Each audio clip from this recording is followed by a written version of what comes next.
The Stranger by Norman Whitney. Chapter 1. A Stranger in Wood End. On Saturday the 31st of October 1964, a man arrived in the village. It was late in the evening. He was looking for somewhere to stay the night. He knocked at a door, and a woman opened it. "Good evening, madam," the man said. "I'm sorry it's so late, but can you help me, please? Is there a hotel in this village? I want to stay here tonight." The woman laughed. "A hotel? Here in Wood End? No, sir, I'm afraid there isn't." "What a pity," said the man. "I'm a stranger here, and I want to see your village tomorrow." The stranger was very polite. He was tall and had dark hair, and he had strange green eyes. "Perhaps Mrs. Harrison can help you," the woman said. "She has a room. Perhaps you can stay with her. Wait a minute, I'll get my coat and I'll take you there." The woman took the stranger to Mrs. Harrison's house. Mrs. Harrison gave him a room for the night. He was very glad. It was the last night of October, and it was cold. The next day was Sunday. The man looked round the village. He was very interested in the history of the village. He met some of the villagers and asked them their names. But he did not visit the church. That was unusual. The church in Wood End was the most beautiful building in the village. But the stranger was not interested in it. He did not go to church that night with all the villagers. It was the first Sunday evening of November. When the villagers came out of the church, the man had gone. They had all liked him. The ladies had thought he was very good-looking. A few weeks later he came back. It was the first Sunday in December. The villagers were coming out of church. It was cold and dark. "Hello," he said. "I'm back again. It's nice to see you all once more." His next words surprised everyone. "Perhaps you can help me," he said. "I'm looking for a house. I want to buy a house here."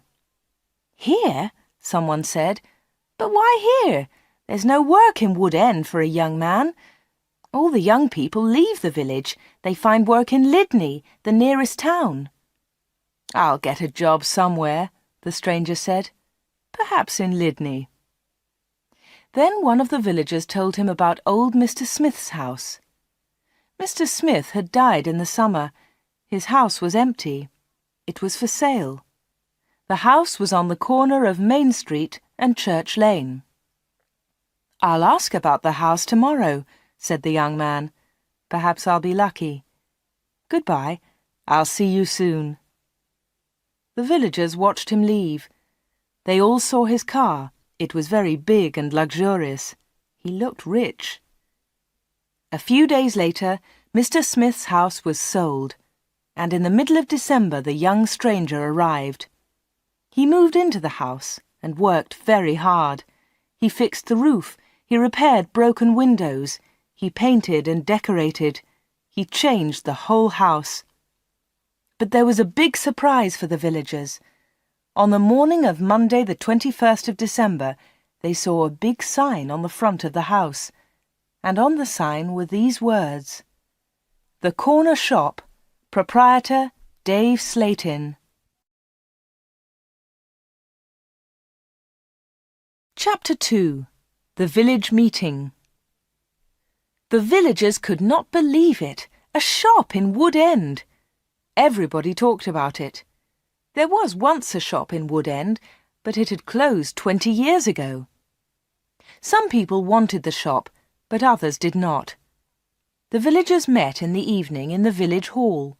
Everybody was there. Everybody was interested in the new shop.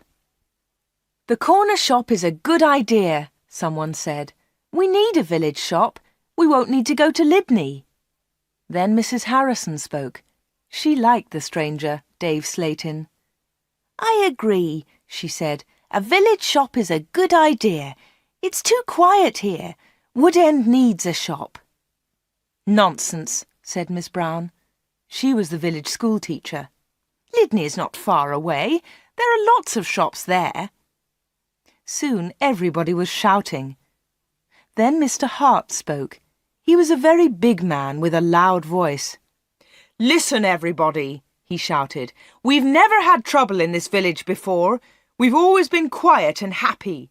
Now this shop is causing trouble." "Let Mr. Slayton speak," someone said. "It's his shop. Let him speak." "Ladies and gentlemen," said Dave Slayton, "I don't want to cause any trouble. I'm still a stranger in your village. But I want to be one of you. I want to be your friend. I like the people of Wood End." He smiled, and a few people clapped. They liked him. "The corner shop will sell lots of things," he went on.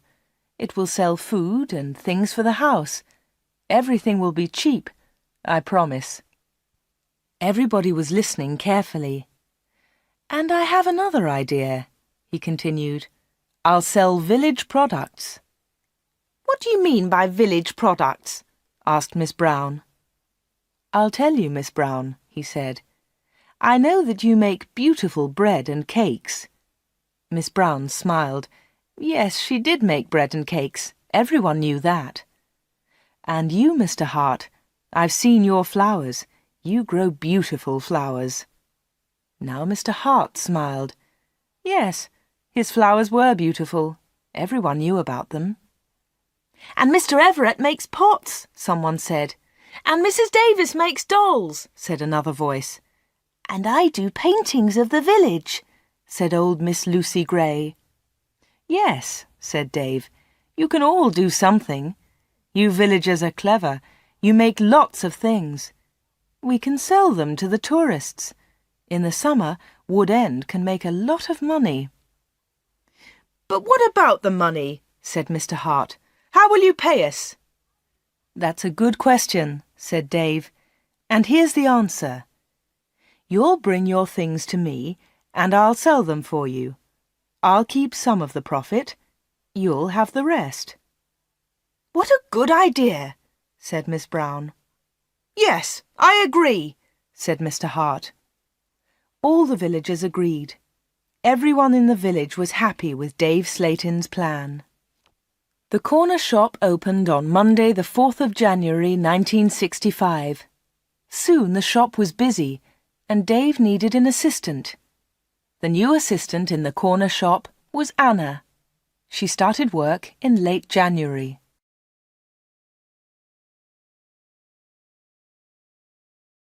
Chapter 3. The Corner Shop. Dave Slayton kept his promises. Things at the shop were good and cheap. "How does he do it?" asked Mrs. Harrison. "It's winter, but he's selling lots of fruit and vegetables, and they're cheap. I never go to Lydney now." The other villagers agreed. The corner shop was a success, and Dave seemed happy. He paid Anna good wages. Sometimes her friend Peter helped at the shop, and Dave gave him money too. Dave advertised in newspapers, and the village products sold well. People from Lydney came to the corner shop. There were lots of visitors, and Wood End became more interesting. The villagers were surprised, but pleased. They were making a lot of money. Dave lived alone in a flat above the shop. He was very popular in the village, but no one ever went to his flat. No one ever saw inside it. At the bottom of the stairs there were 2 doors. One led into the stockroom. The other door had a notice on it. "Special orders only. Keep out." The door was always locked. Anna never went into the special orders room. "Why do you lock that room, Dave?" Anna asked one day. "What's in there?" "It's for special orders," he replied. "Big orders." "But you won't get any big orders in Wood End," said Anna. Dave said nothing. He did not want to talk about that room.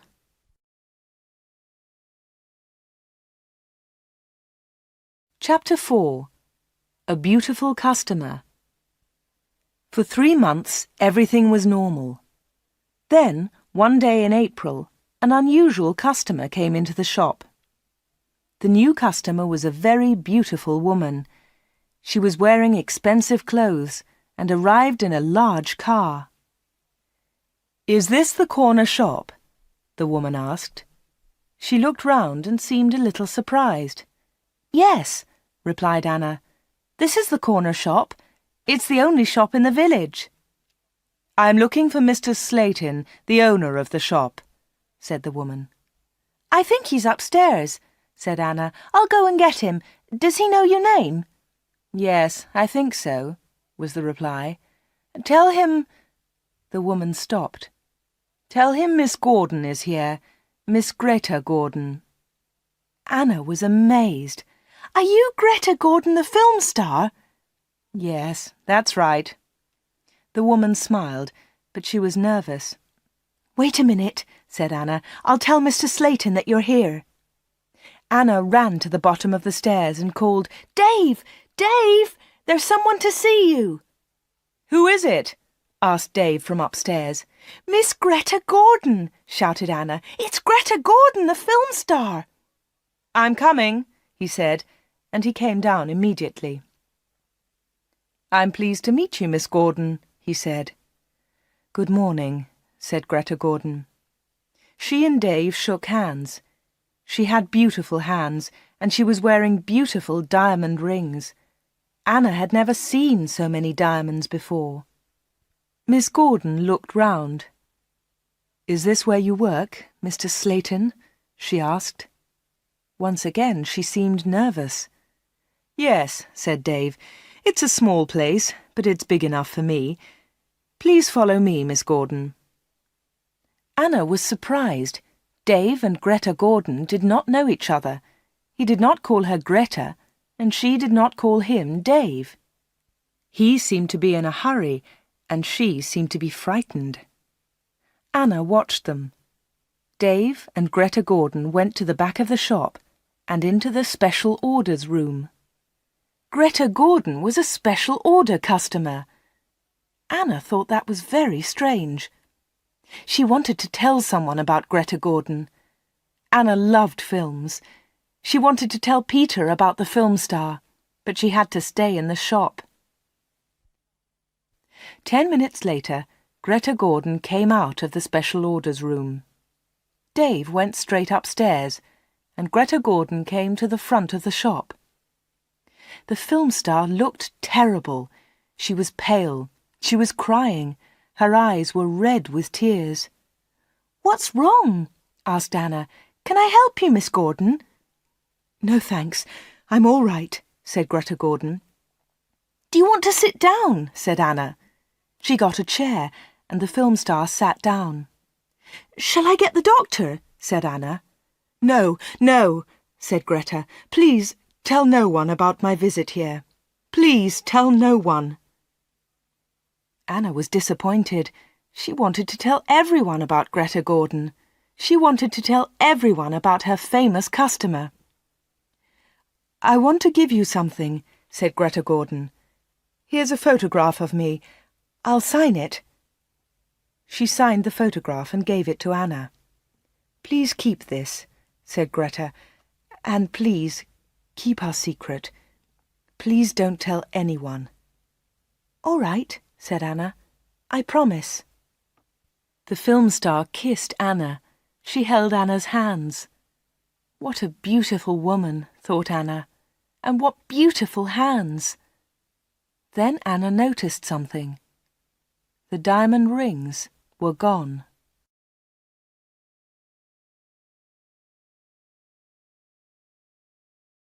Chapter 5.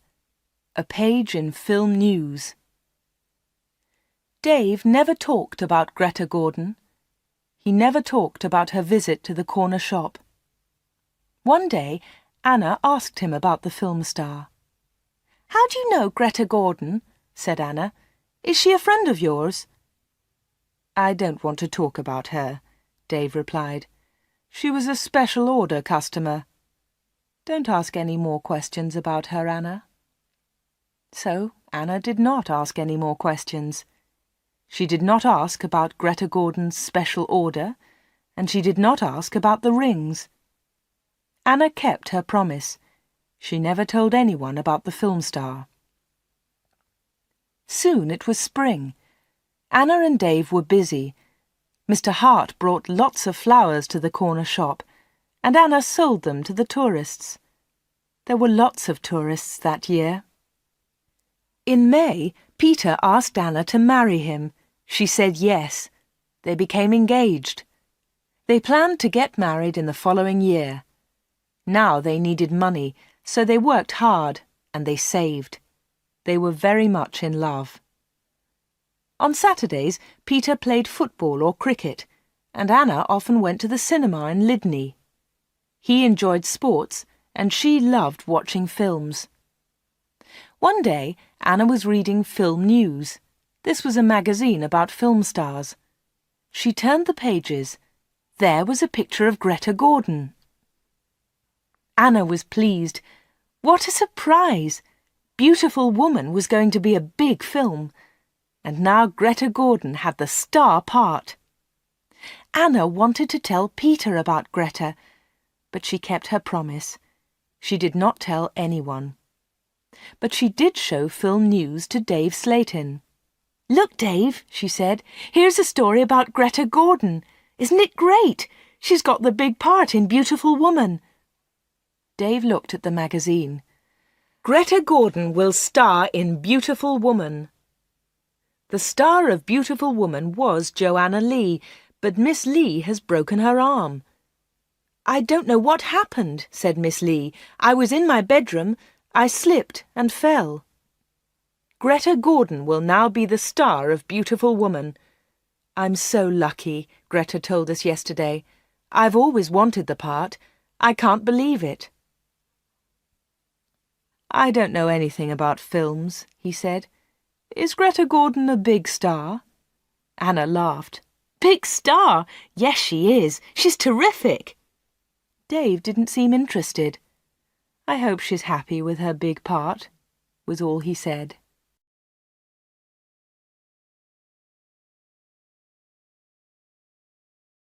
Chapter 6. A Quick Kiss. Summer tourists were arriving in Wood End. The weather was beautiful and the shop was doing well. But Anna was not very happy. She often thought about Greta Gordon's visit. Why had she come to see Dave?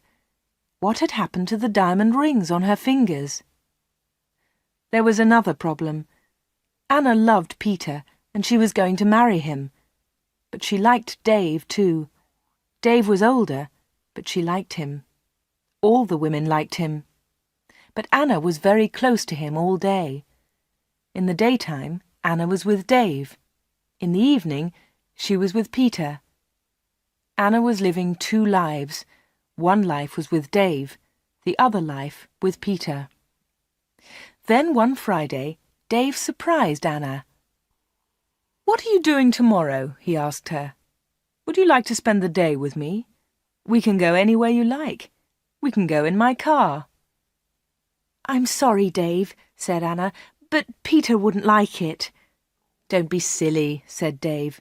"We won't go far. I'll close the shop at lunchtime, and we can go to Lydney." Anna wanted to go with Dave, but she was worried about Peter. "Don't worry about Peter," said Dave. "He's always busy on Saturday."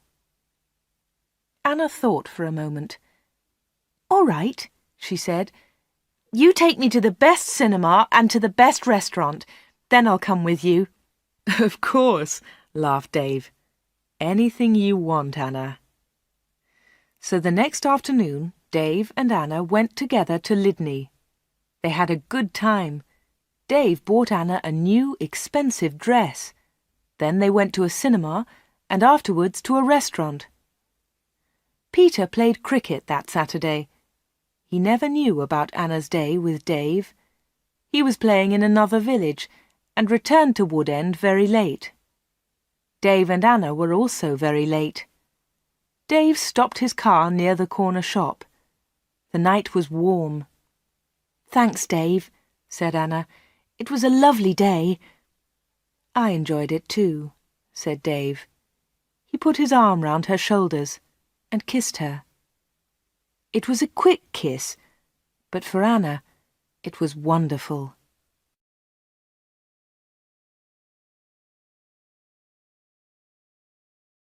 Chapter 7. Another Special Order. The summer passed. The corner shop was always busy. Sometimes Dave opened the shop on Sundays too. Anna earned a lot of money. Everyone thought that she was happy. But life was difficult for her. She liked Dave.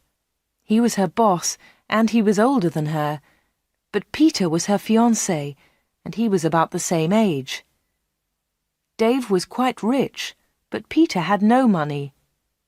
Dave bought Anna clothes, and he took her out. Peter did not buy her clothes and never took her anywhere.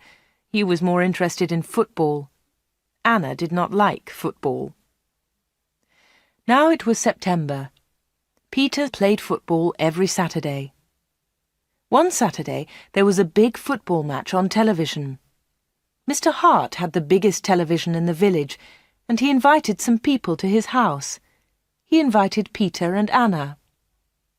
On Friday, the day before the match, Anna was working in the shop all day. At 5 o'clock, she locked the shop door. 2 minutes later, the bell rang, and Anna went to the door. There was a young man outside. He was carrying a small case. "Hello," she said. "Can I help you?" "I hope so," said the young man. "I want to see Mr. Slayton." "I'm afraid that the shop is closed now," said Anna. "We're open tomorrow morning." "But I've got an appointment," said the young man. Then Dave spoke behind Anna. She hadn't seen him. "Yes, I've been waiting for you," said Dave. "You're late." "I'm very sorry, Mr. Slayton," said the young man. Never mind," said Dave rudely. His rudeness surprised Anna. The young man seemed afraid. "But can you see me now?" he asked. "Yes," said Dave. "Come in." Dave turned to Anna. "Anna, it's after 5 o'clock. You can go home now." "I won't be long," said Anna. Dave was angry. "Hurry up and go home," he said. But Anna wanted to stay. She wanted to know about the young man. The young man followed Dave to the back of the shop and into the special orders room. Another special order, another special customer. Anna waited. But soon it was 5:30. Anna put her coat on and left the shop. She closed the door very loudly. Then she went round the corner and waited. Soon there was a noise. The young man was leaving the shop. Anna could not see him, but she could hear him. He was speaking to Dave. "Are you sure?" said the young man. "What do you mean?" asked Dave. "Is this the only way?" said the young man. "Yes, it is," said Dave. "Don't worry, everything will be all right. Goodbye." Anna heard the shop door close. She came round the corner and saw the young man. He was walking quickly to his car. Anna noticed immediately that he was not carrying his case. She followed him. "Excuse me," she said. "You've forgotten something. You've left something behind." The young man turned round. Anna stopped.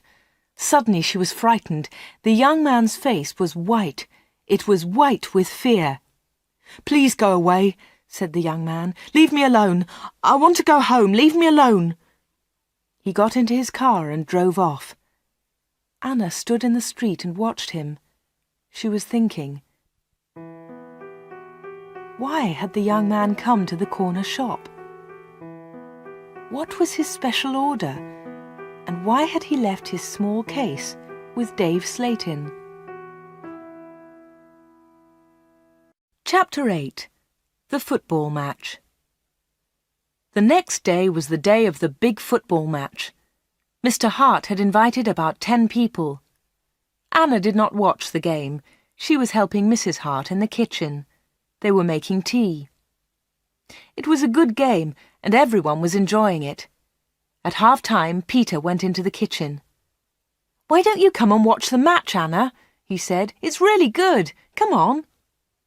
Anna laughed. No thanks, she said. I'm helping Mrs. Hart. Look, here's the tea. Can you take it in to the others?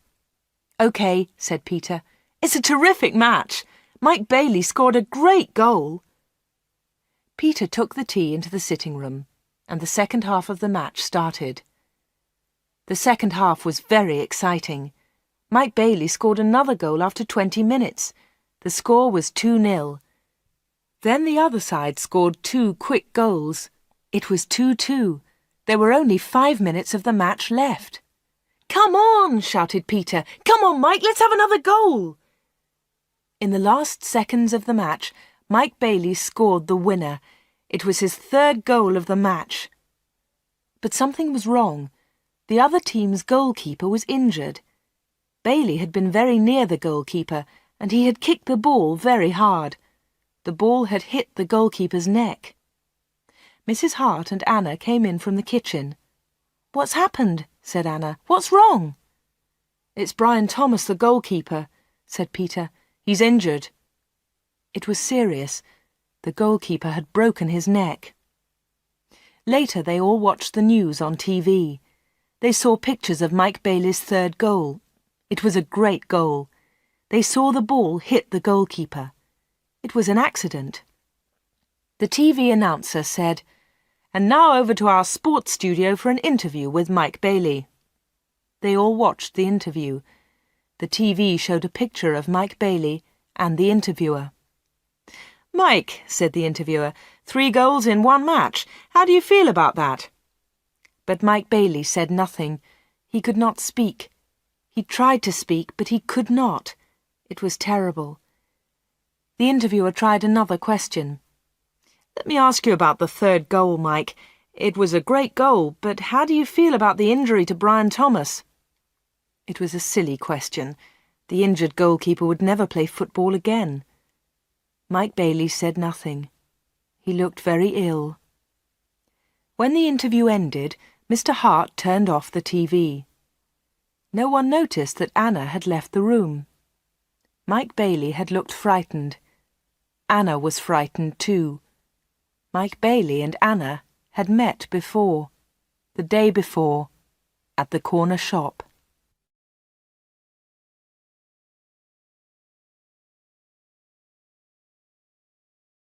Chapter 9. A Secret Weekend. Anna did not know what to do. She was only 17, but sometimes she felt much older. She wanted to ask Dave about Mike Bailey and Greta Gordon. She wanted to know about special orders. She decided to wait. One day, Dave and Anna were alone in the shop. "How's Peter?" asked Dave. "He's fine, thanks," said Anna. Dave smiled. "Is he still playing football?" "Of course he is," said Anna. Dave laughed. "You don't see him very much, do you, Anna?" "I see him 3 or 4 times a week," said Anna. "What about weekends?" Dave asked. Anna replied quickly, "I don't see him much at weekends. He plays football then." "When are you getting married?" asked Dave. "I don't know," she replied. "We haven't decided yet. Perhaps next year." "That's a long time." Dave smiled at Anna. Anna felt afraid. She also felt excited. She didn't know why. "Sometimes you're bored, Anna, aren't you?" said Dave. He looked into her eyes. "Yes," said Anna, "that's true." "Why don't you come away with me for a weekend?" said Dave. "We can go to London." A weekend in London! Anna had only been to London once for a day. Anna was excited, but she was also afraid. "I don't know," she said. "I must think of Peter." "Oh, forget him," said Dave. "He'll never know. Come with me and we'll go to the best shops. We'll go to the best cinema. Will you come with me?" Anna said nothing. Suddenly she had an idea. She looked at Dave. "Perhaps I'll come with you," she said. "Good," said Dave. "That's great." "But first," said Anna, I want to ask you something." "What do you want to know?" he said quietly. "I want to know about your special orders." "Very clever," said Dave.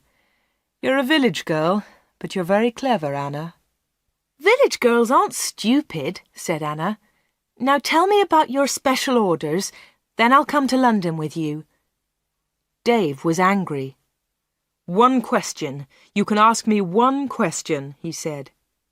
Quickly, Anna asked, "Why do people come to you? Why—" "One question! Only one!" shouted Dave. "All right," said Anna, "but don't shout. Tell me, why do people come to see you?" Dave thought about his answer. He spoke quietly. "They come for help," he said. "They need help, and I sell help to them. That's all." Anna didn't understand. "What sort of help?" she asked. "One question," shouted Dave. "I've answered your question." Anna said no more. She and Dave had made an agreement. Anna had asked her question. Dave had answered it. Dave had invited Anna to London for the weekend, and Anna went with him.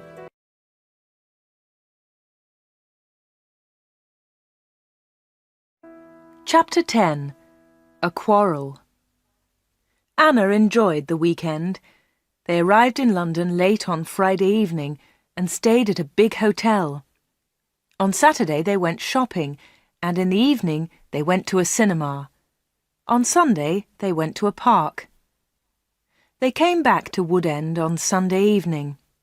It was the last Sunday in September. On Monday, Anna went to the shop. It was not so busy now. Summer was over. Most of the customers were villagers. It was a cold autumn. On Monday evening, Peter came to see Anna. "Hello," said Anna. "Did you win on Saturday?" "No," said Peter. "We didn't win, and I didn't play." Anna was surprised. "You didn't play? Why not? What was wrong?" "I didn't feel very well on Saturday morning. I stayed in Wood End. I was in the village all weekend." Anna's face was red. Her voice was quiet. "Are you feeling better now?" she asked. "No," said Peter, "and you know why." Anna tried to look surprised. "Me?" she said. "Oh, Anna," said Peter, "you know what's wrong. It's you and Dave Slatin." "What do you mean, me and Dave Slatin?" said Anna quickly.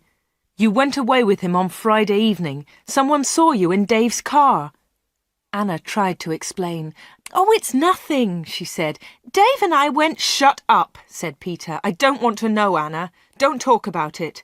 "But Peter," said Anna. Peter didn't listen. "I know he's got a lot of money. He can take you to places. He's from a big city. I'm a poor village boy, Anna. But you must choose. You must choose between Dave and me. You can't have both of us." "I know that, Peter," said Anna, "and I don't want both of you. But listen, Peter, I want to tell you about Dave.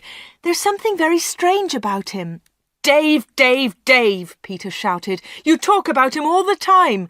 I don't want to hear his name again." Peter turned round and walked out of the room.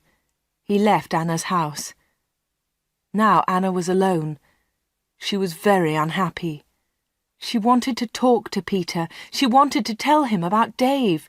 She wanted to tell him about Greta Gordon and about Mike Bailey. But Peter had left her. Chapter 11. Arthur Reisman.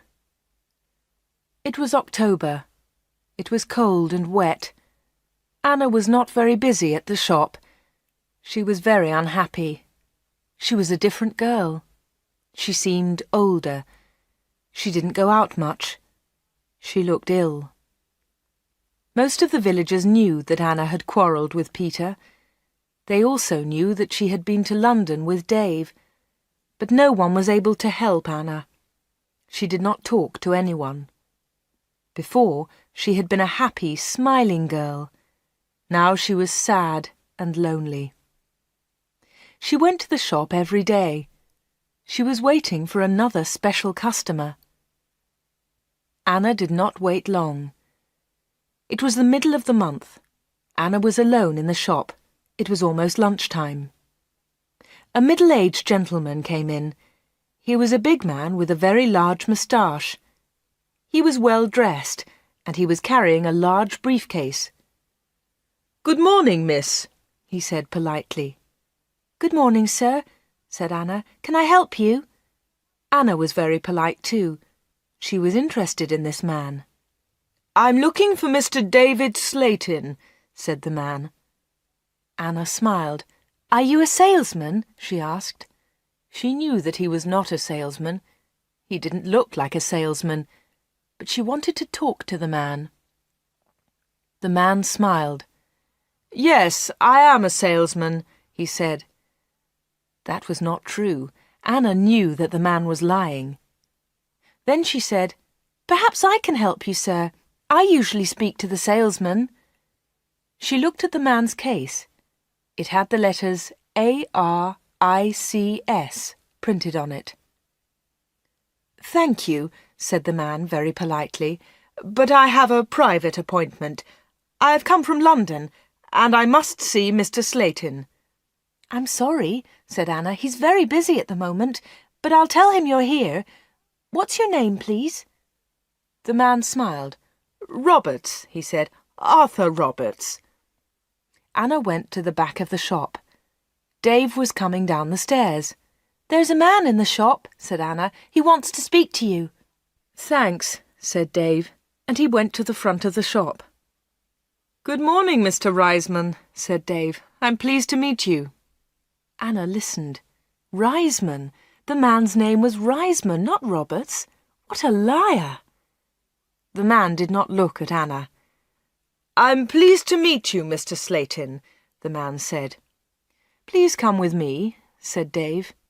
Mr. Reisman followed Dave. They went into the special orders room. A minute later, Dave came out. He came to the front of the shop. "It's lunchtime, Anna," he said. "You can go home now." "Thanks, Dave," said Anna. "I'm going in a few moments." Dave went back to the special orders room. Anna did not leave the shop. She waited. Anna wrote down the letters A-R-I-C-S. She understood A-R, Arthur Reisman, but she did not understand I-C-S. At 1:30, Anna heard noises. Mr. Reisman was leaving. Dave was talking. "Thank you, Mr. Reisman," said Dave. "And thank you," said Mr. Reisman. "You have helped me a lot." "Good," said Dave. "Goodbye, Mr. Reisman. My assistant isn't in the shop, but you can open the door. Goodbye." Dave went upstairs, and Mr. Reisman came into the front of the shop. Anna was sitting quietly in a corner. "Oh," said Mr. Reisman, "I thought you had gone home." "No," she said. "I decided to have lunch in the shop today." Anna and Mr. Reisman looked at each other. They didn't like each other. There was silence. Anna spoke first. "Would you like to buy some bread, Mr. Roberts?" she said. "Reisman, my name is Reisman," said the man. Anna smiled. "I'm so sorry," she said. "Would you like to buy some homemade bread, Mr. Reisman?" "It looks delicious," said Mr. Reisman. He was very polite again. "Yes, I'll take some, please. My wife will love it." "Here you are," said Anna. She put the bread in a bag. Then she said, "You can put it in your briefcase." "My briefcase?" said Mr. Reisman. "I haven't got a briefcase." "I think you've forgotten it," she said. "I'll go and get it for you." Anna moved towards the back of the shop. Mr. Reisman stepped in front of her. He held her wrists. He was very strong. "Listen to me," he said. "I don't want that briefcase. Leave it there." "All right," said Anna. "Please let me go. You're hurting me." Mr. Reisman let go of Anna and turned towards the door. He left the shop hurriedly. He hadn't taken his bread with him. Anna watched Mr. Reisman leave. Her hands were still hurting 5 minutes later.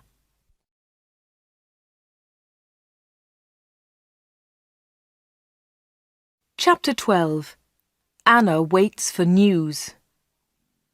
Anna waited for some news about Mr. Reisman. She remembered Greta Gordon.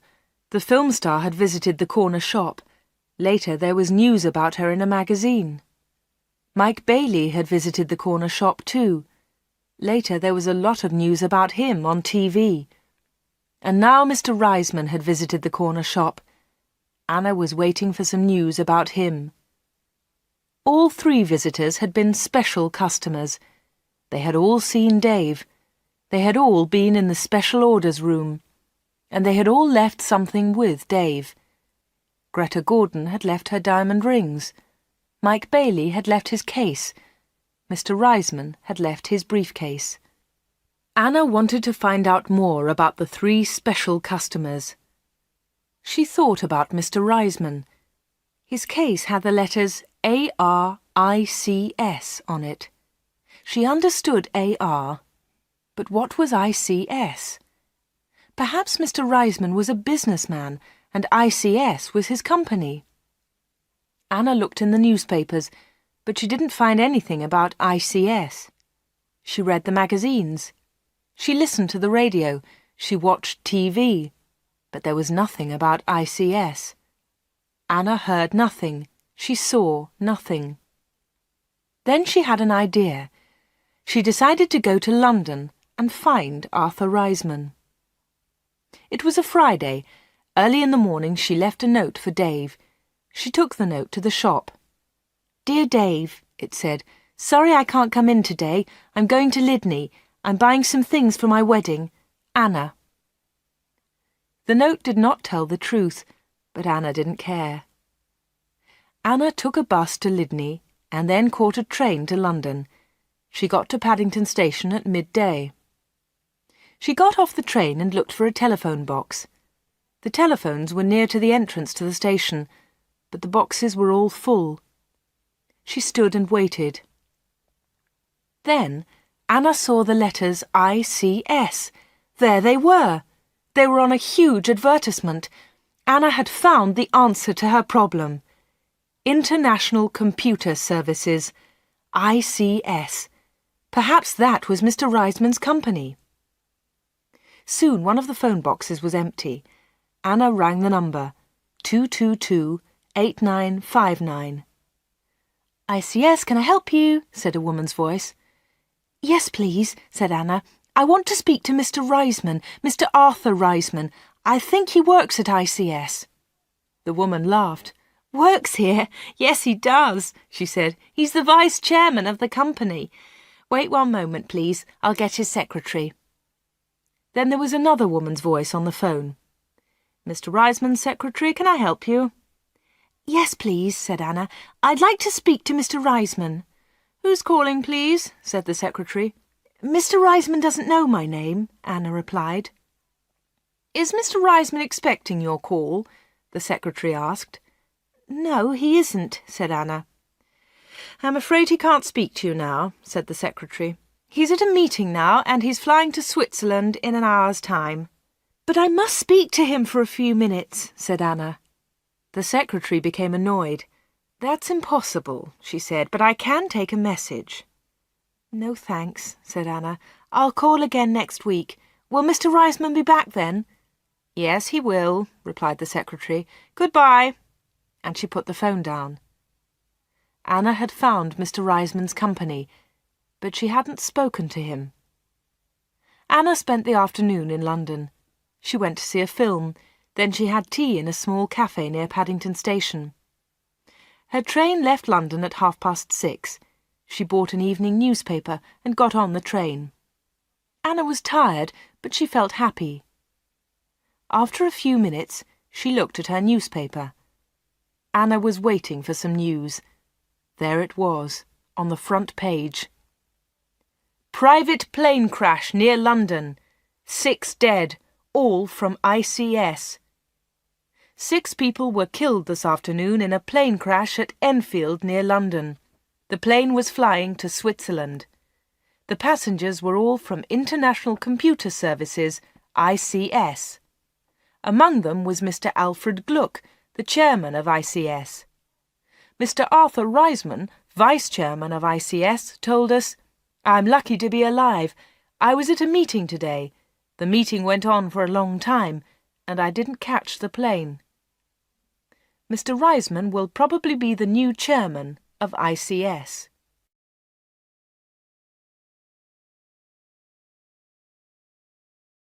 Chapter 13. The Special Orders Room. Anna got home about 10 o'clock. She turned on the radio and listened to the news. The chairman of ICS was dead, and Mr. Reisman was the new chairman. Anna didn't sleep that night. She was thinking about Dave Slayton and the special orders. What were they? What was Dave Slayton doing in that room? On Saturday morning she went to the shop. Dave said nothing to her. He was angry because Anna had not worked on Friday. He didn't ask about her day off, and Anna didn't tell him about it. At 11 o'clock, Dave left the shop. He got in his car and drove off. Anna was alone. This was her chance. She went to the back of the shop and turned the handle of the locked door. But the special orders room was not locked. Dave had forgotten to lock it. Anna opened the door and went into the room. It was a small room, dark and hot. Anna turned on the light, but it was not a very strong light. She looked round the room. There was a small table, 2 old chairs, and a lot of boxes. That was all. Special orders? There were no order books, no papers, no pencils. Anna walked round the table. It was difficult because there were a lot of boxes on the floor. Anna opened one of the boxes and looked inside. She found some old magazines and newspapers. Underneath, there were some dirty old clothes. But underneath the clothes, she discovered some money. Lots of money. British money, French money, American, German. There was money from all over the world. Anna was amazed. She had never seen so much money before. She looked round again and found Mike Bailey's case. It was empty. Then she found Arthur Reisman's briefcase. That was empty too. Then Anna looked into a bigger box. Inside it were some dolls with broken arms and legs. One of the dolls was very beautiful, but it had a broken arm. Anna put it on the table. Then Anna found a book about football. Inside there were some pictures of footballers, but the pictures were all torn. Anna put the book on the table. Anna looked into the box again and found some little cars. Most of them were broken. She found a small model aeroplane. It was broken too. Anna put all these things on the table. What a strange collection. There was the money, the broken doll, the toy cars, the model aeroplane, and there was the football book with the torn pictures. Anna looked at the things on the table. What were they for? Why did Dave Slayton keep them in this locked room? Suddenly Anna jumped. There was a noise behind her. Someone was standing at the door.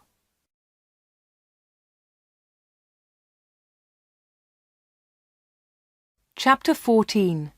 The Special Customers. "What about the diamond rings?" said a voice. It was Dave Slayton. He was laughing. "I left the door open for you," he said. "I wanted you to go into this room this morning." Anna was frightened, but she tried not to show her fear. "You haven't found the diamonds," Dave said again. Anna remembered Greta Gordon's diamond rings. Were they in this room too? "Here," said Dave. He came into the room and picked up an old box. He took out the rings and threw them on the table. "They aren't yours," said Anna. "They belong to Greta Gordon." "They belong to me," laughed Dave. "She gave them to me." "But why?" asked Anna. "Why? Why did Greta Gordon give you those diamonds? And all this money? Who gave you the money?" "My special customers," said Dave. "My special customers gave me the money.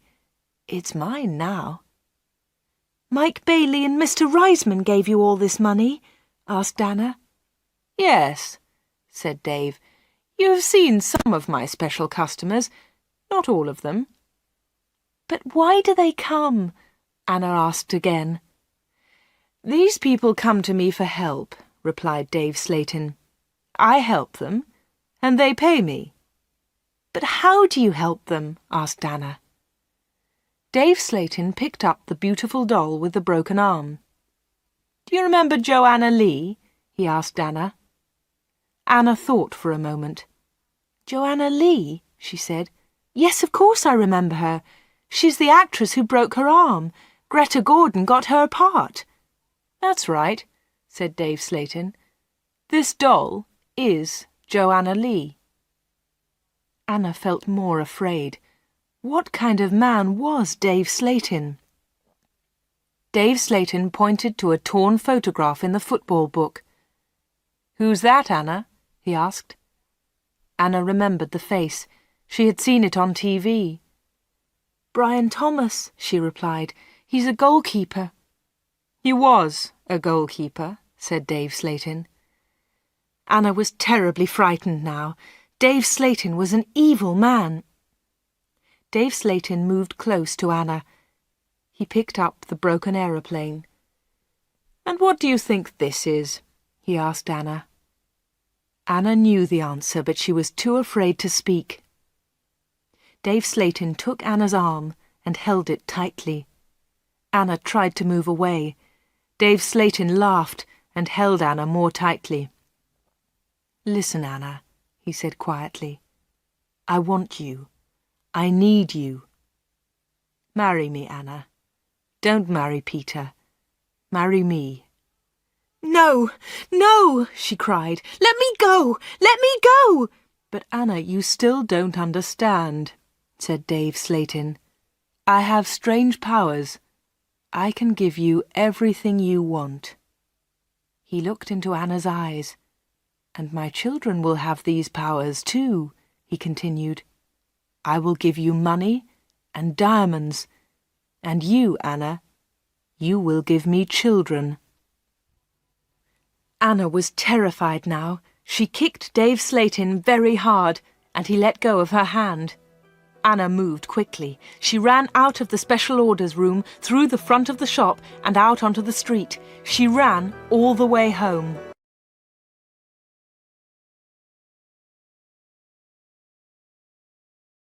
Chapter 15.